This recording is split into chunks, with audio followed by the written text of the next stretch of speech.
తెలంగాణ రాష్ట్రాన్ని సాధించడం కొరకు తన యొక్క ప్రాణాలను పణంగా పెట్టి రాదు అన్న తెలంగాణని సాధించి తెలంగాణ రాష్ట్రాన్ని అన్ని రంగాల్లో అభివృద్ధి పదంలో నడుపుతూ దేశం యొక్క ఆర్థిక వ్యవస్థను పటిష్టం చేయడంలో చేసిన కృషి అంతా ఇంత కాదు. అటువంటి మహానాయకుడు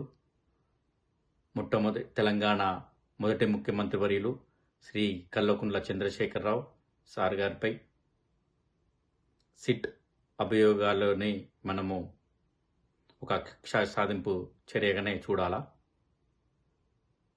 ఈ సిట్ నోటీసులని ఒక ఎన్ఆర్ఐగా నేను ముక్తకంఠంతో ఖండిస్తున్నాను. ఈ సిట్ నోటీసుల వల్ల సార్ యొక్క కేసీఆర్ గారి యొక్క మనోధైర్యాన్ని మీరు దూరం చేయలేరు.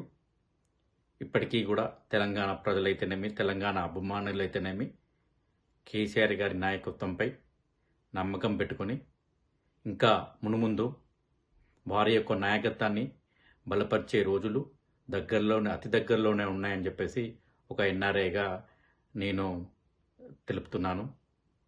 ఏదేమైనప్పటికీ అటు తెలంగాణ రాష్ట్రాన్ని భ్రష్టు పట్టిస్తున్న ఈ తెలంగాణ ప్రభుత్వాన్ని రేపు జరగబోయే మున్సిపల్ ఎలక్షన్స్లో మీ ఓటు అనే ఆయుధంతో బుద్ధి చెప్పి వారి యొక్క సిట్ యొక్క నోటీసులను మీ ఓటు అనే ఆయుధంతో తెలిపి వారికి కృతజ్ఞతాభివందనాలు చెప్పాలని చెప్పేసి ఒక ఎన్ఆర్ఐగా నేను కోరుకుంటున్నాను. సైనింగ్ ఆఫ్ భాస్కర్ పిన్నా. జై తెలంగాణ, జై కేసీఆర్.